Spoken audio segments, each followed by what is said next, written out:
Hey, what's up, everybody? This is GiftTime and Bailey. Welcome to another great episode of Grow Rugby, where we talk to rugby people and people that can also help in developing the opportunity and network that rugby has to provide. I hope you guys are having another good week. I hope it's been a great weekend for you. I know it's really tough because we're about to go into like real kind of quarantine with this coronavirus. I mean, everybody's talking about it. So many confusion, so many things. But just note that it's not as bad as the situation isn't as bad as you think, and it's not as great as you want it to be. It's just something that we're gonna have to deal with for a little bit of time. But hey, that's kind of how it goes with anything else. You just kind of deal until you figure out what is the full solution, and you know God willing, the solution is going to end up coming a lot faster than what they're trying to predict it to be, because I don't know if my body can handle 2 months of being in some variation of a lockdown. Even if it's not like, I mean, here in Louisiana, it's really loose. Like, it's basically, you can't do any real leisure activities in terms of like destinations, like bars and movie theaters and salons and barbershops and whatnot are closed, but you can still walk outside, get groceries. Don't gather around too many people at one time, but it doesn't sound like they're going to stop you from going to another person's place or location or to see something. So I mean, like I said, it's not as bad as we want it to. It's not as bad as it could be, but it's not as great as we want it to be. So we'll get there. But in the meantime, hopefully you guys can kind of enjoy what we have to offer. And today's guest is definitely one of my favorites. If you watch USA Rugby, particularly USA Women's Rugby, you know who this is. The great Naya Tapper is going to be our guest for today. She was awesome, really hilarious, really fun to be able to talk to. She gave a lot of jewels. Like, if you're not kind of picking up on some of the things that she's doing, I don't know how much more obvious you could have it, even if it's slamming you right in the face. So, but she gave us a lot. She gave a lot, and it's really nice to see where her path is going. Many have probably heard her story, but sometimes it's nice to get a different perspective on it. So, I hope you guys really do like this. Like, enjoy. Like, you have nothing else to do. Take some stuff in, and then go visit the stuff that she has, like all her websites and stuff like that. Naya on fire. You'll get it. You'll get it in the podcast. But while you guys are at it, before you start kicking in, please take the time to like GiftTime Rugby on Instagram, Twitter, Facebook. Yeah, I think that's it. Yeah. That's the ones primarily. And if you guys like to see things that are a little bit more culturally specific, you guys can go look at HBCU Rugby Classic, and look at the HBCU Rugby Classic on IG and Facebook, HBCU Rugby on Twitter. So it's all fun. Enjoy yourselves, and without further ado, Naya Tapper. Grow rugby, grow rugby, grow rugby, grow rugby, grow rugby. What's up, everybody? I'm happy to have a great guest, one of the VIP guests. They're all VIP guests, but it's another VIP guest. The USA Rugby Women's Elite, the winger, the Olympian, Naya Tapper. Naya, thanks for coming on. I appreciate it. Thanks for having me. Also, just so you know, I'm not an Olympian yet. I haven't been yet. Okay, all right. Don't want a false claim. All right. Look, man, that's clout chase, all right? I know, right? We'll worry about the caps later. No. Yeah. Oh, future Olympian barring coronavirus intake. Hopefully not. Oh no, I appreciate you taking the time. It was I gotta say, it was really great getting to talk to you a little bit at LA Sevens. I'm not gonna lie, like, it was, so obviously we've been friends on Facebook for a little bit, so that was alright. You knew that. And then it was funny because I remember way back when you were in college, one of my guys interviewed you too. My guy Ryan Flynn. This was way back, maybe like 2014, 2015, and he Yeah, did it for one of our player spotlight articles. I Before remember that. That was a long time ago. yo, you know what I'm saying? Like, yo, it's crazy how much time passes by, but like it feels like it was yesterday, and then at the same time, it's like, yo, it was like that was like a while ago. Long, yeah, it was a long But time. But for you, just as you're entering into the Olympic year, you've built this notoriety, and we'll delve into it. But where are you at in this moment? Like, where are you at from a mental, physical, emotional standpoint, as it's been through this journey of rugby that you've been on these last several years? Um, I think for me, it's just been kind of a growth mindset and going up and down with that of hitting a plateau sometimes of getting complacent and then having to get a kick in the butt of, okay, you have to keep going up. You have to keep getting better. Like, this is not where your potential ends. So I think that's kind of been the journey for me, is just always trying to find ways to get better, whether that's physically with different skills or mentally with just trying to find ways to push myself or to find people to hold me accountable to push myself, like my coaches and my teammates. So that's kind of how it's been for me. I started at a pretty low level coming into the professional realm of rugby and have had to build myself from there, physically, just who I am as a rugby athlete, and then my brand as well, of making the decision of, okay, I've made my mark in this sport. Where do I go from here to make sure that after the sport, I can still contribute to it and have a name in it without having to be on the field? To be honest, it's great to be able to get into that point. Oh my goodness, this cat does not want to be annoying. All right, so I got these two cats. One that's chill, this other one that's like addicted to being touched, and so she's trying to force her way in. It's very wrong. It's very wrong. But no, I wanted to actually really get into, especially when it comes to the brand, because we've heard the story, and I'll get a little bit of background, obviously, for those who don't know, because we're talking hopefully with a bit of an audience that has maybe not as much rugby knowledge as we do. But when it Yeah. comes to brand, for me, I have always been a massive advocate. I've always said it out loud and a little bit here in bits and pieces in written form. But I've always been a big advocate of rugby players, especially in the U.S., utilizing a personal brand off of the platform of this international one.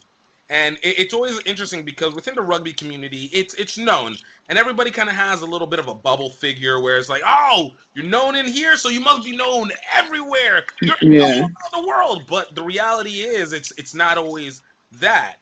But Mhm. one thing I really appreciated when you were doing it, especially, was how you used your social media and Instagram, and then subsequently when you actually really started flexing brands a lot more, because it now made it more of like the development of a star, something that I've always believed rugby needs, and annoyingly seems to like have this humble concept that it doesn't. So for you, like, what was the motivation setup that was like, okay, I want to start leading into this personal brand mechanism? Mhm. To be honest with you, the first reason I started was like, okay, I'm making rugby money. How can I make money outside of it? So that was kind of like, okay, how can I build financial stability while I'm playing rugby and after? Legacy-wise, just for my family and my friends and myself to be financially stable so that I have something when I'm not getting that rugby salary from playing. And then after a while, just getting into the sport and realizing the effect that had on people, and how much support I was getting from people that I didn't know, that had never met me before, and was just going off of who they saw me on social media as. So with social media, it was just really important for me to show my authentic self and express who I was on a day-to-day basis, not just on the field or what articles and different podcasts were broadcasting about me. And just noticing how many people were attracted to how authentic and humorous and real I was. It was just motivation to give back to them. So like, I started doing giveaways because I've received so much from rugby just from the sport and the people in general. So I was like, okay, what's a way that I can give back? Social media is perfect for that, where you can reach so many people around the world that you couldn't do in person. So just doing giveaways and trying to give back to people after receiving all these things that I can't use. So why not give it to somebody who can use it and who would appreciate it a lot more than I could in that moment. So the giveaways are really important for me. And then just with Instagram, I kind of pushed over to YouTube because I've always been a very open and loud and funny and humorous person. So I just wanted to express that in a longer form versus like a 1-minute video on Instagram. I could do it in like 8 minutes on YouTube. And one of the things I did on YouTube is just like ab videos, which I thought were fun because everybody always talks about their summer body and things like that. So I thought that would be something that was attractive to my audience. So that was something that I started that I got a lot of good attention for. And then along with that, I started doing the hot seat with Naya on Fire because I wanted the world to not only know who I was, but also who my teammates were off the field. A lot of them may not have the want to be quote unquote famous or like known around the world. So I took the initiative to introduce them to the world and show them who they are off the field. So that was something fun that I started. So just kind of building a legacy for myself, a name for myself, and a way for people to be attracted to me. There's so many rugby players, but there's not many Naya on Fires. Things like that, something that makes you stand out and just shows that you care. That was something that was really important for me after a while. So just like financial stability and giving back to the rugby community and just getting more outreach to the people who don't know what the sport is, don't know who I am, and a lot of the other amazing players that I get to play against and with. No, and I'm a big, like, you have no, it's something that I try and keep preaching, and it's even works to what I try and do even with my channel because of the fact that personalities, especially in the U.S., is a driver. Like, people need to have a reason to come see everything, and so much always goes back to watch the game and then you'll like it, and it's like, no, people don't really work that way. There's like, we like the person, let me go see what it is that they're doing on that. Absolutely, yeah. So kind of backtracking so we get a little bit more into person. So for you, you know, you've told this story a bunch, but you know what? Again, we're gonna go through it again. We play it like a Batman origin stories. You know, how did you get started with rugby? What was your process into it? Yeah. So I didn't know what rugby was until high school. They had it at my high school, but I was running track and field, so I didn't have the opportunity. I didn't take the opportunity to play then. We had a math teacher who was a white male, and he was working at a predominantly minority Black Hispanic school. So it was weird in general for rugby to be at that school with just how rugby was looked at in the past of it being a majority European sport. I grew up playing football, so when I learned that it was at the high school, I was like, oh, okay, that's kind of cool. It'd be something I'd be interested in, but because I was so dedicated to track and field in that moment, and because of the stereotype of rugby being such an injury sport, my coach didn't think it was a good idea. So I didn't start playing until I got to UNC Chapel Hill in college. I went there for academics. So I kind of missed the sport aspect, so I decided to join the club rugby team that we had at UNC. I played for them for the whole 4 years, but my first 2 months playing, just being athletically skilled and speed, it put me above a lot of the other players in terms of I didn't really need to know the skills then. So just in that aspect, I was invited to a rugby camp in California. And specifically for speed, even when I went to that camp, it was like, okay, how fast is she? We'll teach her everything else. But because I had just started school, I just wanted to focus on finishing that. My plan was never to be a professional rugby athlete. It was just something to keep me active, something to gain a friend group. So playing for those 4 years was amazing. College was great. But eventually, as I continue to get better in the sport and see the different things that rugby could get me into, I was invited to another camp again my last year of college. So I went to that camp, was offered a contract, and decided to take it. So I had to miss my last year of college, my last semester of college on campus, but I finished it online while living in Chula Vista, training at the center. So I was there for 4 months under a great coach, Julie. And after being with her, we got a new coach, Richie. Worked with him for a little bit, but he noticed the flaws in that I was kind of a one-trick pony. I was only fast, didn't really have the skills to be up there with those other girls who had worked so hard to get there, being a whole player. So he let me go, and but didn't let me go in terms of like, this is the sport for you, but this could be the sport for you, but I need you to work on these things. So I'm going to put you in this developmental environment to get better as a player, so that when you come back, you're up to par with the other girls and that you're contributing rather than hindering. So for about 4 months, I worked on my passing and different skills for rugby, and he brought me back, and then it's kind of been uphill from there. Yo, I love it. And you know what? A lot of that, you can tell, obvious within the journey, you can feel the ups and downs, even in the way you speak. Like, you can feel the ups and downs, but that's kind of part of the process of getting to a point, and especially the surprise of it. I remember, obviously, we talked whenever you were at UNC, and I was starting to cover the South around that same time. This was 2014, 2015 is whenever you kind of were kicking into that, right? About that time? Yeah. And so, like, I remember just hearing, like, oh, man, there's this chick, Naya Tapper, and she's just like a beast, and she's going through. And it was like, oh, cool. All right, yeah, let's go. And then the next thing you hear is like, oh, Naya's with USA Rugby Women. It's like, oh, shoot. Yo, let's go. Recognize yourself. And then it was like, Naya disappeared. And it's like, yo. It's like, yo, wait, what just happened? And then it appeared again. It's like, self-recognize again. So it was really interesting, even from the outside perspective, just kind of what was going in tow with that.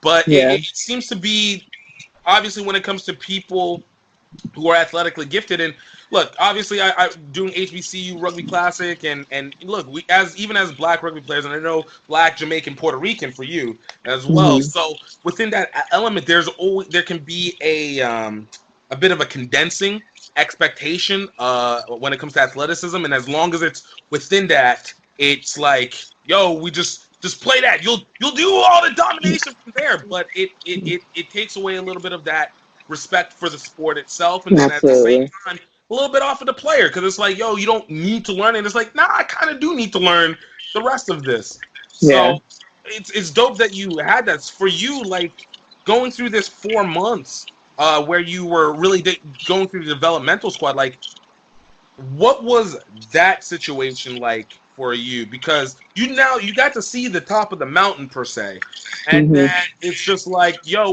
we're gonna kick you out from underneath your legs, or at least assume it. Then it's like, yo, you're gonna go back. Like, what was that like those moments for you like? Obviously it was humbling. Like I said, just growing up in sports in general, I never really had to try hard. It just came naturally. So to get to a new sport and have been doing really well in it through college, and then to get to a higher level and they say, you're not really that good, then it's kind of like a smack in the face, but it's like also an eye opener. So I think that was just a really good mountain that I needed to climb, and it made me the player I am today. It showed me adversity, and it prepared me for the things that I had to deal with up to now, and the things that I'm going to have to deal with in the future, whether in sport or just in life in general. But it was good because I wasn't by myself. There were other girls there too as well who were getting better. So it was motivating. It wasn't lonely. The coaches were amazing, and I got better really fast. One of the coaches who taught me how to pass is our current coach now. So it's like a circle. Right. So, like, eventually it's like, okay, now that I'm here now, like, I understand why everything happened. It all makes sense now. So now just going forward, it's like everything happens for a reason. Hindsight becomes 20/20 in that sense. That's 100%. So, so you have this, you've had this sporting background. You go to a great school. As much as I might, want to hate on UNC because you guys talk a lot. This basketball thing is it's getting a little much for me now. No. But no, you have a great academics, you have a great background, but in all, like, where's the personality?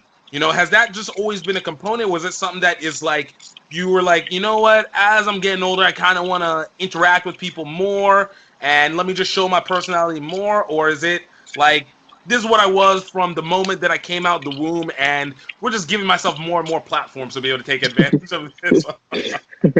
Yeah, I think it was definitely how it was from out the womb. If you meet my mom, I'm exactly like her. If you meet any of my siblings or family members, they'll tell you I was the annoying one, I was the loud one, I was the one, just the active one. I just had a lot of energy. And I think just coming into a new environment, a professional environment at that, you kind of get closed off a little bit. You don't want to express yourself too much and just seem like too much. Like in that moment, it's like, okay, rugby, rugby, rugby. And you kind of forget to just chill and have fun and be yourself. You're around new girls and it's competitive. So it's hard to get comfortable and be yourself. So just earning my spot on the team and getting comfortable with the girls that I'm around and feeling like I can be myself around them, I think that allowed me to be like, okay, now I can show social media. Like my friends back home, my family, like they know who I am. But like I said, you get into that competitive environment, it's a little intimidating and you feel like you can't be expressful. But as I got comfortable with the girls, now I can be. So now that's kind of something that I push on the new girls that are coming in, is I try to be myself around them so that they feel like they can be themselves around us. Yeah, man, it sets it up for the leader. It sets it up as a leader within it, and especially gives them a much better standard to be able to work off of. Because again, you even the more that you're even able to express yourself in the right way in person, it's gonna play out on the field. And I just think Absolutely. that bonding plays Yeah, so much. absolutely. Like to be able to see that. So like I said, I'd always been a big advocate, and it was one of my favorite things about you on social media as well, because it was just like, yo, she's swagging out, like bring that full swag. All right, let's go. But then whenever I found out you were Jamaican and Puerto Rican, I was like, okay, this is just in the Makes like, sense. Yeah. this is a super mix right here. The only thing I was just waiting to see was just like this little bit of Nigerian to come in, and I've been like, it came full circle. Let's go. Yeah. Oh, so for you, obviously, the burst of personality comes out, but it's interesting how it's used. You bring it in fashion-wise, you bring it in athletically, you bring it in skit-wise. So for you, like, what's the thought process whenever you're going through these moments of expression? Like, what's the fashion style set up, and what you're going on, because it really creates a normalization Yeah. of it for, I think, the social media wise, and which is good because feels much more approachable. hmm I think it's just confidence for me. Like, I think that I look good in honestly everything that I put on. I think that everything that comes out my mouth is funny, whether people agree or not. So that's kind of how I go about what I post. I mean, there is really not a thought process. It's just what comes out is what it is for me. Everybody knows I'm pretty blunt. And if you ever want to hear an honest opinion, you come to Naya because she's going to tell you the truth. And just in general with fashion, like I just kind of go off like what my friends think is hot, or like what's hot in the fashion community, and just like whatever I put on it, whatever, if it makes me feel good, then that's what I'm going to wear. And like I said, just the confidence of, if I think it looks good, I'm going to wear it and I'm going to post it. And confidence is so much more fashionable than anything that you put on. So I think that's mainly it for me, is that I think that everything I do and say, and just everything I do and say, is great. So if you have that type of confidence, everybody's going to be attracted to that, because that's what everybody wants, is that confidence, a high self-esteem. I agree. I agree, Yeah. and I love it. And I always will say it because it really is admirable. Let's taking it into an even serious. I think whenever it comes with, whenever you see a prominent black woman who is athletic and is showing all the sides, it's about range so that people can see everything that they can present, and it's okay and it's not contracted. I think it's important. It goes longer than just obviously just what happens on you, but how you project it is just like, Yeah. yo, we can be real across the board. So I always give credit on that one. One of the funniest Thank you. things that I like seeing with that on social media though is you and Carlin. Like even in, like this sibling style relationship is probably one of the funniest things. But listening to your story, like I sense a lot of similarities into the way both of you guys entered into the league. So tell us, like, how did that relationship kind of come to being, and where has it become to this point? Yeah. For Carlin, I knew about him at the end of my college year, and when I came out there, everybody kind of knew who Carlin was. He went viral for being the fastest man in rugby, and I'm like, okay, that's cool. So then, when I got to the center, he had a stigma where people thought that he was uptight, cocky, strong-minded, just not a very open person that you could go walk up to and say, hi, my name is blah blah blah. And I'm like, okay, interesting. So I took the initiative to figure out who he really was, and he turned out to be the complete opposite. Like, he's so caring, so funny, he knows how to have a great time. I think we meshed immediately and so well because of the similarities that we have just in personality, where one thing I admire about him that he has more than me is his confidence. Like I said, for myself, whatever he puts on, he thinks he's the best dressed, even if he's not. And I try to tell him, he thinks he's an amazing singer. He honestly thinks that he can do anything in the world and that he can do it at the highest level. And to have that type of confidence is admirable. And that's somebody that you want to be around. And also, he just likes to have a good time, and he's funny and he's authentic as well. And I think there's a lot of misconception behind him, and I think that he gives so much, and it's not seen enough how much he gives to the sport, to the people, and to just his friends and family. He's such a caring person. So we clicked automatically. We hang out all the time. We always have a good time. I think that's why we like being around each other so much, is that after those hard rugby training days when you don't really want to talk to somebody, and you can just call up Carlin and hang out and watch movies and not even have to talk to each other, but just being around each other is just a good vibe. And everybody wants to have good people around him, and he's definitely good people. So, best friend, love him. He's amazing. Oh, and that's really good because again, it does get tough. I know on those days between you travel, you're working, you're doing pressers, you're trying to take care of personal life, you're trying to take care of family. Like, all of it can be very all encompassing and very draining. So to be able to Yeah. have people that you can relate to has to help so much within that. But Yeah. how does that even affect the way that you train and stuff like that? Because we see his videos, this dude just training and training. He's out here trying to I make us know. excuses. We're just like, bro, do we really need to do this to get fast? And he's like, no, I can't even get that fast doing this. But yeah, thanks for showing me what I will not be doing. But no. But Yeah. like for you, like all that he's doing, like how does it impact the way that you train and prepare, or is it something that is just like you just like watching? You're like, yo, good job, Carlin. I'm gonna go somewhere else with this. Yeah. I think majority of the time it is like, okay, like, you're always doing something. Like, you need to sit down and relax, give your body a rest. You always complaining you're tired, but you're always on go. But it's so admirable because he's so dedicated to it, and he's so disciplined in certain aspects of the sport.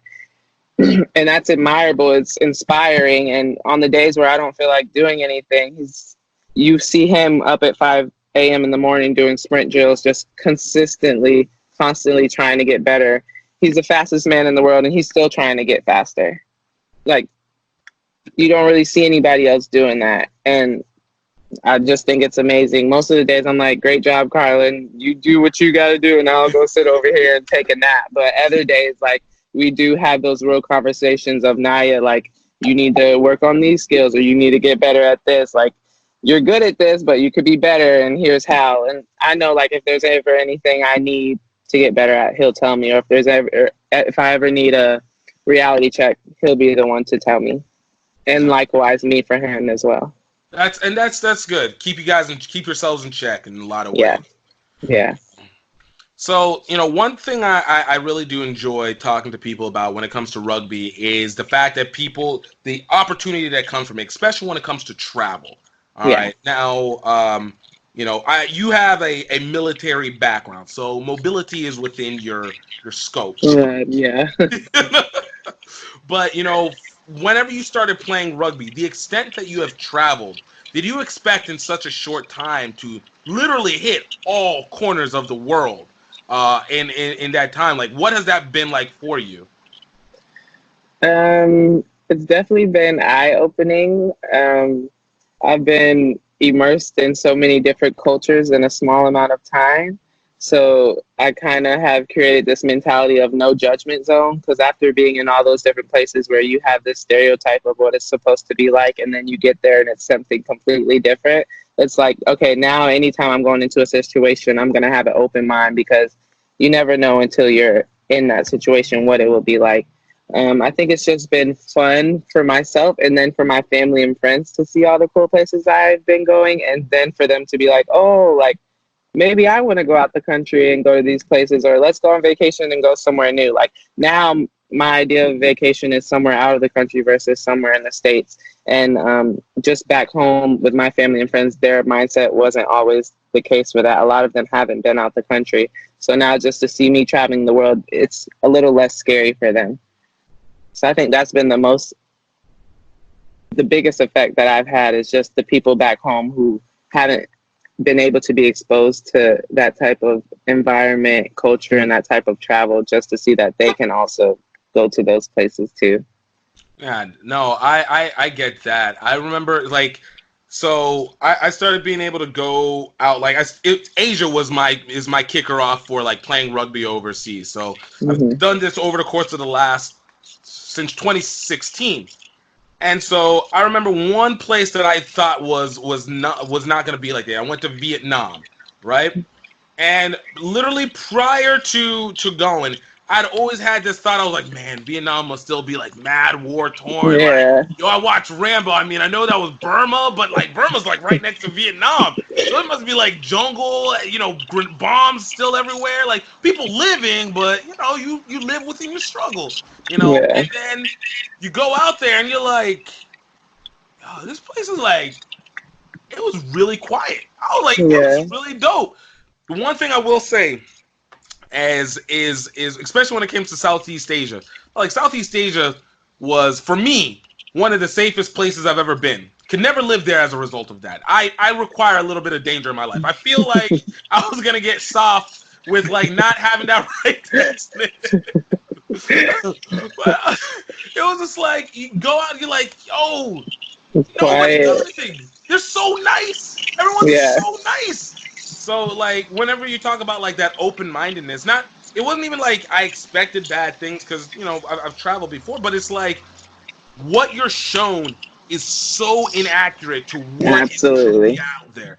Absolutely. It is wild how inaccurate it is, and so it's interesting to be able to say it. I'm glad there's more confirmation bias, so people understand. Leave the country every once in a while. Flex that passport. Get a passport. Yes. Oh, people underestimate. Yo, this U.S. passport, man, it'll get you into a lot of places without getting this visa. Yo, take advantage. Yeah, absolutely. So you have the chance to be able to travel. You've now gotten this encompassed. I'm gonna come back to the brand situation again, because this is where we go into people have an outside look of how athletes work within the scope. So there's the assumption of, man, once you've gotten to this level, man, you've made it. Like, how could you not have? You got blah, blah, blah. You got all the views. People see you, which means they must be showering you with money and sponsorships and blah, blah, blah. And, you know, as the athlete, there's a reality that comes into it. For you, you know, what has been the process of working to get to this goal of establishing the legacy? You obviously talk about Instagram and YouTube, but like, what has it been in totality for you? Uncover the sheets, I guess, a little bit. Yeah. I think just the word legacy in general for me is the impact you leave on other people, Mm-hmm.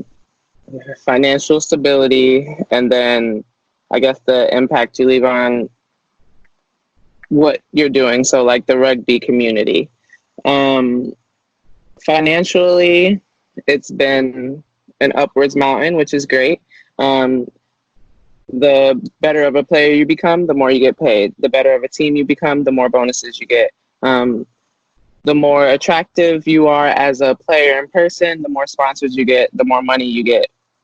It all comes down to that, Right. basically. And then just how that's basically how it's been for me of, okay, how do I keep getting better as a player to get my contract increased? How do I make myself better as a player to make the team better so that we get more bonuses? And then how do I make myself more attractive? How do I create this brand to where sponsors will say, we want to work with this girl, we want to work with rugby, and not even we just want to work with Naya, but we want to work with all her teammates as well. So not only opening the door for myself, but also the rugby girls that I'm with now and the girls in the future coming up. And also just showing love to the girls who maybe didn't have that opportunity, who started all this stuff before I got here to allow me to be able to do what I'm doing now. Also, just like, sorry, I lost my thought. All the rugby girls that you've been that have set the pathway and doing what you're doing now. Yeah, with building the brand part, and then with also giving back to the community. I think that has a big impact of how you affect others and how you make them feel. So just trying to use social media in that sense of messaging back people when they DM me. I think that's been a big response of, oh my God, I can't believe you messaged me back. And it's like, of course, like I'm just Naya. Like I'm not LeBron or anything. So it's kind of just trying to realize that in the rugby world, maybe you are that Serena Williams or that LeBron or things like that. And just trying to use that to your advantage and not take it to the head too much. Right. So just finding that financial stability, being able to build my brand to leave an effect on the sport, and hopefully getting into the Hall of Fame, and just knowing that when I'm gone, my name will still forever be in the rugby community as somebody who did some form of accomplishment. And that's just trying to get better every day in training to make sure that I can become the all-time try scorer of USA Rugby and have that standard so high that it lasts for a while before I get knocked out. Trying to Usain Bolt this thing. I got you. Yeah, basically. And then just being able to, if I want to, work anywhere in the rugby community after I'm not playing anymore. I think that's really important. So if any athlete hasn't started their brand yet, and you want to have a legacy, you want to have an impact in the sport or job, whatever that you're doing, who you are as a person is just as important, if not more important than what you're doing in your job or on the field, on the court, anything like that. Yeah, I'm glad you mentioned it even in that, and because you know there's always that old motto of you have to what is it you can't be kind in business, and you to be able to get up you have to kind of like be Stomp on other cutthroat people. and step on Yeah, people and stuff like that. And yeah, I'm glad because it is becoming more and more true. Like really, especially whenever it's in an industry that is remarkably small, and so the interconnections kind of can spread between people very quickly. yeah, What your character is as a person really is going to stand out, and it's going to sit significantly because we no longer live in that. I can be a quiet diva or mysterious diva or anything like that. And people are going to expose you, and they're going to put it out nicely. absolutely. Yep. So do it to yourself before they do it to you. Facts. Lean in. So you Lean have in. control of it. Yeah. Right. Yeah. But even whenever you talk about like, yo, you don't see yourself as a LeBron or anything like that, and while maybe at a financial level it might not be there, but you're right, at an influential, like I could make the argument that in the world within sevens, you're talking about and no cap or anything like that, but it's like a top 5, top 10 at your position. You're talking about within the Portia Woodman. You're talking about with your own teammate Chris. You're talking about Emily Scarrett, even though I know she's center, but still, it's like you're talking about these names that, especially in the last 3-4 years, especially after the Women's Rugby World Cup, which was Yeah. dope, by the way. Thank you. Like that I think sets a level of like expectation where people are like, oh snap, like yo, they can really play. Like it doesn't have that feel of like, well, it's women's. It's no, it's Yeah. like yo, they really playing out here. They're Yeah. really smashing people out here. But and so it does make your name has that prominence that goes into it. So Yeah. that awareness is in it for it. Like who would have known? Who would have known? Who would have known? Who would have known? It's crazy. You have a plan for your life and it goes to a completely different route, which is probably better than what you planned for it to be. I think that was something that was important for me to realize, because my life was always, you're going to do this, then you're going to do this, then you're going to do this. And then something random came and I'm like, why not? And then it worked out. Look, I do believe like one of the most dangerous and most beneficial phrases that are ever out there is like, F it, why not? Yeah. Because it can go in either direction. Life is short. Right. But you're right. You never know what it is. I'll even take it with me with doing this. I knew I always wanted to do business. Like there was always that idea of like, oh, I'm going to do business. I get it. This one works for me. What the business is? Who really knows? And I didn't know, like when I first knew about rugby, I legitimately thought it was like fencing, in the sense of like, it's that archaic sport that people still do. Like they're just like, oh, you do rugby? Oh, you do old time football. Or polo or field hockey, everything but rugby. Everything but rugby, Yeah. So it was just like you don't realize it. Then you get into it, and then you start to see, especially you start to see where the gaps are, and you're like, yo, we could fill in these gaps. Like, why hasn't anybody filled in these gaps? And then all of a sudden you're like, okay, maybe I'll do it, but I'm pretty sure someone else is already doing it. And you don't realize how much it really is impacting. So, it's unforeseen, but the ride can be arduous. But when you look back, you're like, yo, this was legit. Yeah. Yeah. All right. Absolutely. So I got one more thing for you. One more little bit tidbit for you before. Obviously, I have to let you go take care of these errands, like this multitask life. Thank you. Obviously, we're trying to get you down here for the HBCU Rugby Classic, and we're all about representation, and a lot of this has been developed in the sense of being able to create this opportunity for other Black and brown women, so they're Black and brown people, so that it's not in what many people will context as a white boy sport, quote. Yes. And you open it up. So for you, obviously, you've dropped a lot of gems across this little conversation we've had. But for you, as a representative woman within the rugby sport at an elite level, what is it outside of just like what the gameplay and how to play it? But what is it that you feel that kids, parents, doubters that don't think that they have a place in this sport, what would you say to them that this sport can offer them that would, provide positive value for them? Yeah. Just in general, this sport is a very accepting sport. It's consumed of all different types of people, different cultures, different religions, different backgrounds.